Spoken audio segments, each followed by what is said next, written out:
बाबा।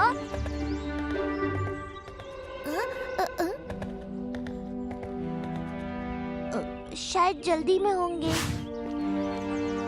सौर मंडल के 9 ग्रहों के नाम बताओ। बुध, मंगल, पृथ्वी, शुक्र, बृहस्पति, शनि, अरुण, वरुण और यम। बहुत बढ़िया। अगला सवाल। 16 गुना 2.5 40। बहुत अच्छे शंभू, तुम्हारा दल जीत गया। शंभू नहीं होता तो हम नहीं जीतते। शंभू कमाल है। ये क्या हो रहा है? शंभू, निताई, सुनो ना।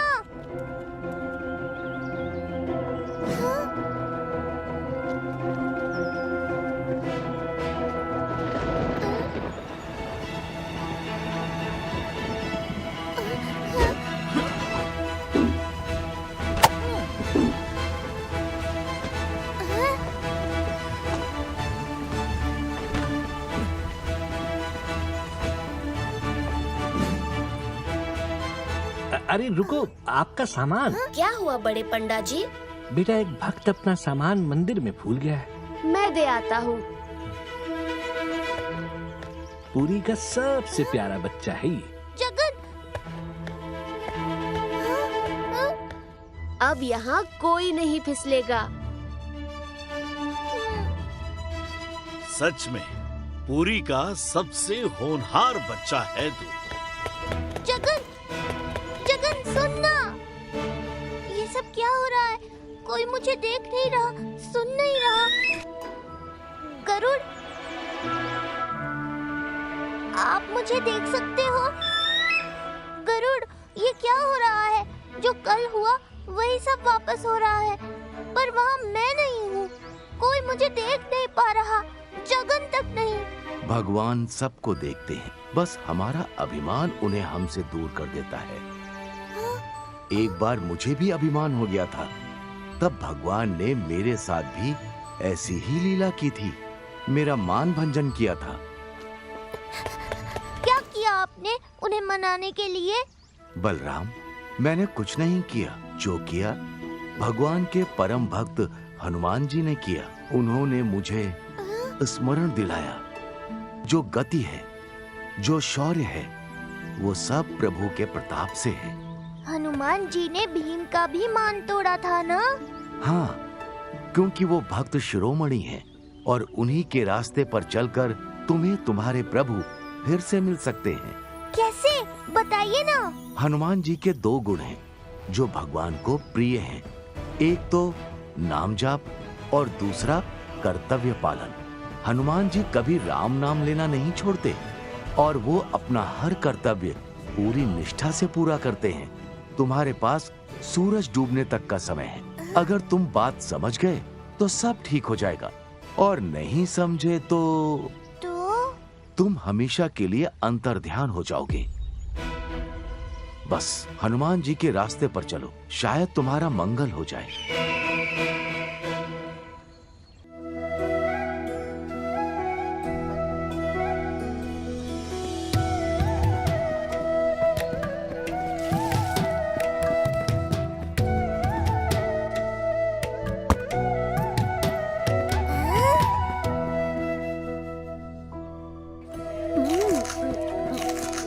काका, मेरे जगन के लिए कपड़े दिखाना, सबसे बढ़िया वाले।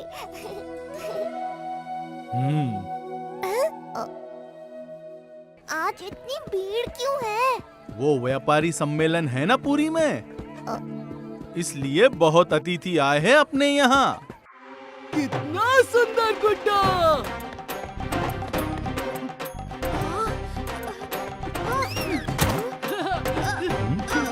मर गया। अरे बचाओ मुझे बलराम। ये गुड्डा नहीं है, मेरा जगन है। छोड़ो इसे। नहीं, अब से ये मेरा गुड्डा है। लड्डू, क्या कर रहा है? वो गुड्डा तेरा नहीं है। हाँ, वो मेरा है, और वो गुड्डा नहीं है, वो मेरा जगन है। नहीं, अब ये मेरा गुड्डा, और अब ये मेरे पास ही रहेगा।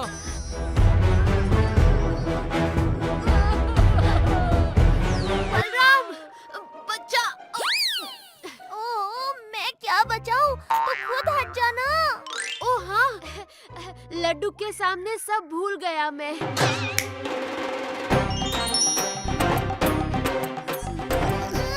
मेरा जगन वापस दो।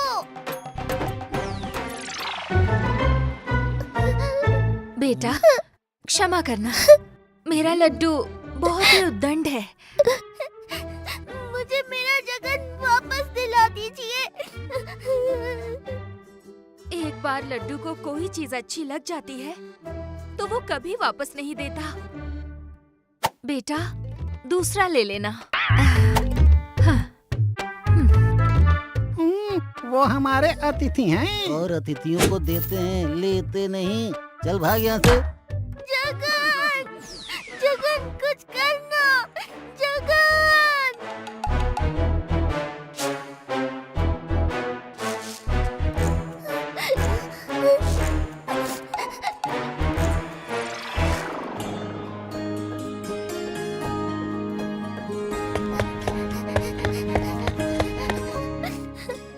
जगन कहाँ है तू?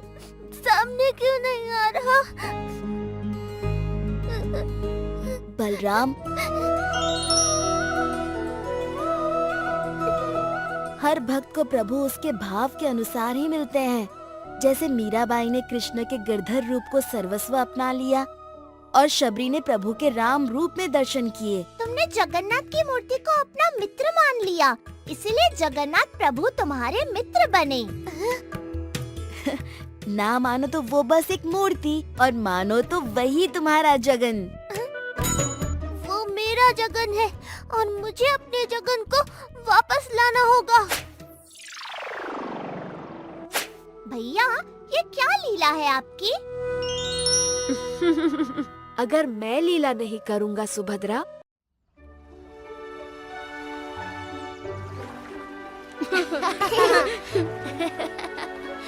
देखो हमारे महाराज तो पतंग उड़ाने में व्यस्त हैं।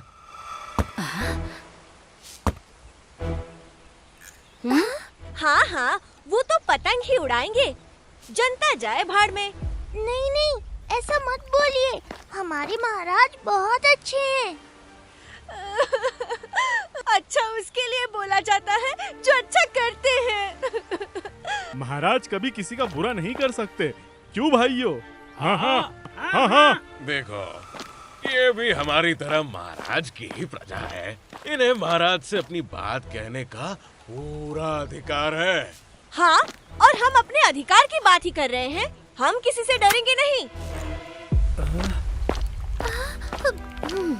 महाराज आपको सुनना ही पड़ेगा, आप हमसे छुप नहीं सकते। आज आप हमसे बच नहीं सकते। क्या बोल रहे हो? महाराज से आदर से बात करो, वो तुम्हारे राजा है। वाह, पहले प्रजा पर अत्याचार करो और फिर कोई बोले तो उन्हें तलवार से डरा। बटुक नहीं, प्रजा को पूरा अधिकार है अपने राजा से नाराज होने का। बताइए क्या हुआ है आपके साथ, क्या दोष हुआ है मुझसे? मेरे पति का देहांत हो गया तो मेरे ससुराल वालों ने आपके राज्य कर्मचारियों को घूस देकर मेरे पति की संपत्ति अपने नाम करवा ली, मुझे बेघर कर दिया। और जब मैंने यहाँ आकर आपसे गुहार लगानी चाही तो किसी ने मेरी ना सुनी। क्यों सुनेगा कोई? प्रशासन तो इनके भाई बटुकनाथ के हाथ में है, दोनों भाई एक जैसे। आप कब आई मेरे पास? मैं तो आया था जब मैंने आपके सैनिकों को हर सप्ताह घूस देने से मना किया, तो उन्होंने ऐसे अपना शक्ति प्रदर्शन किया।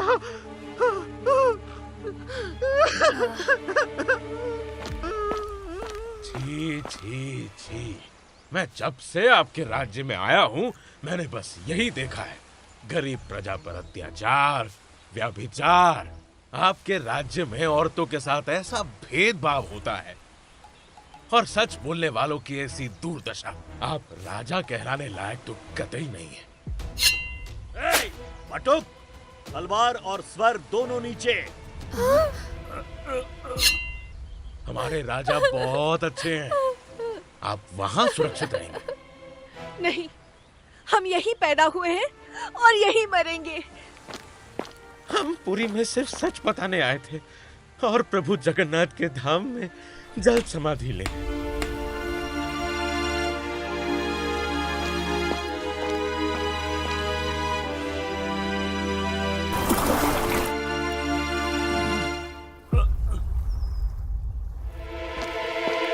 बलराम, तू उस आदमी के पीछे जा।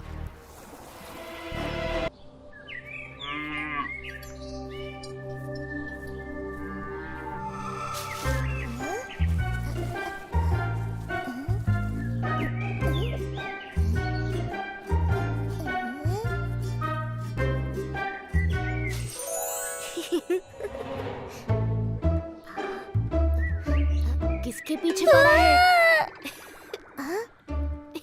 जगन, क्या करता रहता है?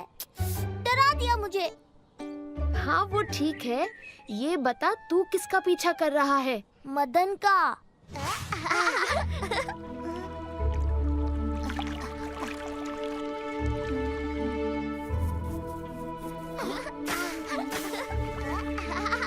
याद है, मदन और उसके गांव वाले पुरी में आए थे और महाराज ने उन्हें पुरी में बसाने का निर्देश दिया था। मुझे पता चला है कि उन्हें पुरी में बसाया नहीं जा रहा, उनका शोषण किया जा रहा है। वही पता लगाने आया हूँ मैं यहाँ, क्योंकि कोई कुछ बता ही नहीं रहा ठीक से। अब तू यहाँ आ ही गया है तो मेरी सहायता कर देना। मदन को बाकी बच्चों से अलग कर थोड़ी देर के लिए। ठीक है।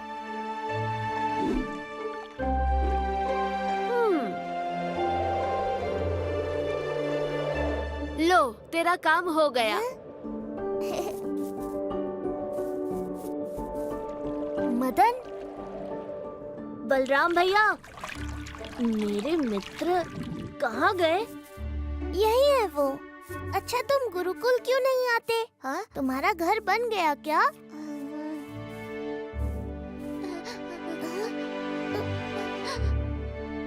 हाँ?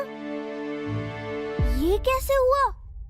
भैया, वो गटरू और मटरू को सेनापति जी ने हमारी मदद करने का काम सौंपा था, पर उन्होंने हमारे लिए जो महाराज ने पैसे दिए थे आपस में बांट लिए और हमारे घर बनवाने की जगह हम ही से अपना घर बनवाने लगे।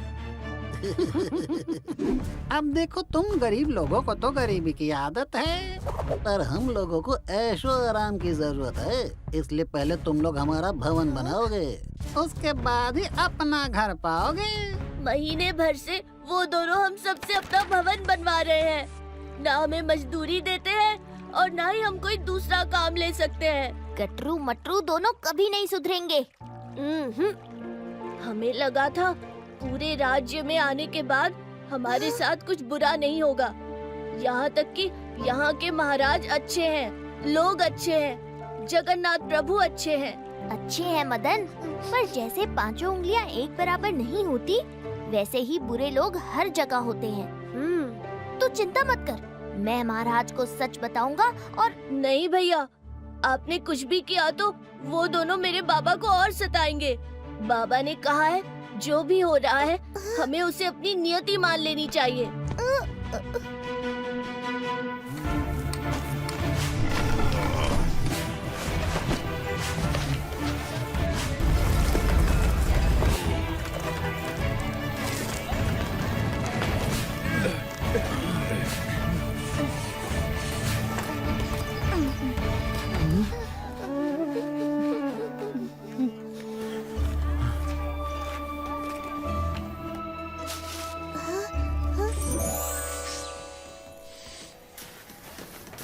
जगन, ये तो घोर अन्याय हो रहा है। जहाँ ये दोनों हो, वहाँ गड़बड़ तो होनी ही है। कुछ लोगों को कितना भी पाठ पढ़ा दो, वो बदमाश के बदमाश ही रहते हैं। चल उनके पीछे चलते हैं। तू चल, मैं उड़कर आता हूँ।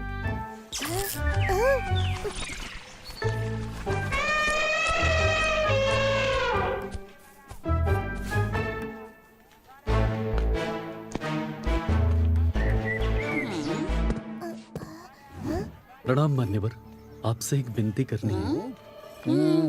बोलो। हम 1 महीने से आप लोगों के लिए काम कर रहे हैं। बच्चे थक जाते हैं और वो पढ़ भी नहीं पाते। अगर आपकी अनुमति हो तो कल से बच्चों को गुरुकुल भेज दें। आपका काम तो हम बड़े कर ही रहे हैं ना।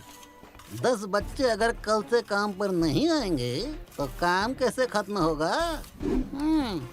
और हमारा भव्य भवन का सपना कैसे संपन्न होगा? नहीं, जब तक ये भवन नहीं बन जाए कोई कहीं नहीं जाए। फिर तो मुझे सेनापति जी से बात करनी पड़ेगी। ये हमारे बच्चों के भविष्य का सवाल है। सेनापति जी ने तो हमें ये काम दिया है और आज तक उन्होंने सिर्फ हमारा ही पक्ष लिया है। अब चलो काम पे लगाओ। अरे गटरू, कहीं इसने सच में जाके सेनापति या महाराज को सच बोल दिया तो क्या हम भी बोल देंगे? कह देंगे कि इन्होंने हमसे कहा कि उन्हें इस भवन में मजदूरी करनी है और दिहाड़ी ज्यादा मिले। इस चक्कर में वो काम ही पूरा नहीं कर रहे। वाह वाह गटरू, तेरे झूठ बोलने की कला तो कमाल है। लगता है प्रभु जगन्नाथ की विशेष कृपा है तुम पर।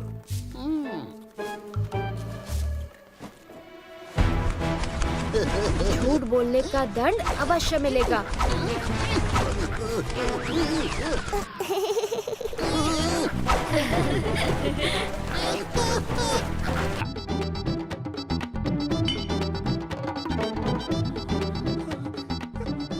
इनकी वजह से हमें और गुरु माँ को सब चोर समझ रहे हैं। इनकी वजह से हमारे राज्य का भी नाम खराब हो रहा है। गुरु माँ ने क्या सिखाया है? परेशानी के समय गुस्सा करने से परेशानी हल नहीं होती बल्कि और बड़ी लगती है। हमें यहाँ से निकलने की कोई ना कोई योजना बनानी है अब।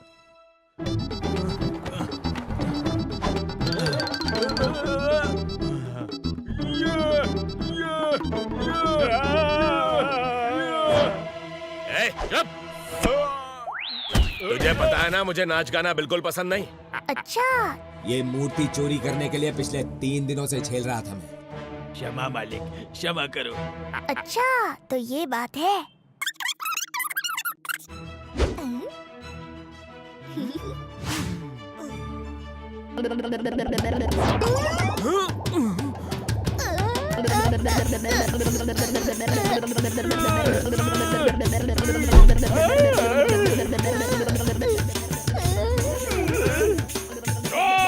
नहीं हो सकते, हम सब श्रापित कलाकार हैं। श्रापित? शंभू को जब तक केवड़े का फूल नहीं सुंघाया जाता वो नाचना और करताल बजाना बंद नहीं करता। निताई को जब तक केले के पत्तों पर दाल चावल न खिलाए जाए उसका रोना गाना बंद नहीं होता। और तुम कैसे चुप हो गए? सबसे ज्यादा आवाज तो तुम ही कर रहे हो। मोरपंख से। मेरे दोनों हाथ में मोरपंख दे दो, मैं शांत हो जाऊंगा। मालिक, इनको चुप करवाओ, नहीं तो हमारे कान फट जाएंगे। तो जाओ, केवड़े का फूल, केले का पत्ता, दाल चावल और मोर पंख लेकर आओ। जल्दी जाओ। मुझे अब भी विश्वास नहीं होता कि आप जैसी श्रेष्ठ कलाकार चोरी जैसा नीच काम करेंगी, और वो भी प्रभु की मूर्ति चुराने जैसा नीच काम। मुझे बच्चों के लिए ये आरोप स्वीकार करना होगा। अब आप ही बता दीजिए वो मूर्ति कहाँ है, मैं आपको क्षमा कर दूंगा। इन्हें कारागार में डाल दिया जाए।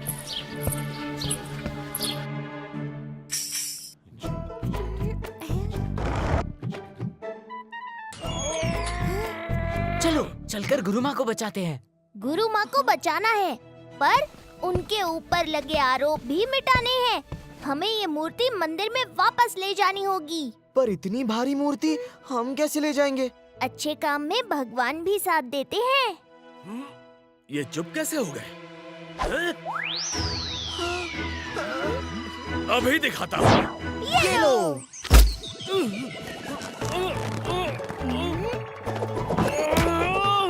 अब आराम करो।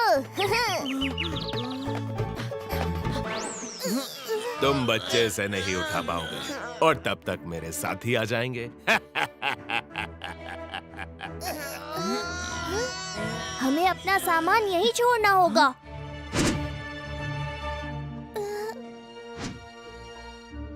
तू अपने जगन्नाथ को यहाँ छोड़ रहा है बलराम? क्योंकि गुरु साक्षात परब्रह्म, ये मूर्ति मुझे बहुत प्रिय है, पर गुरु माँ के लिए मुझे इसे छोड़ना ही पड़ेगा।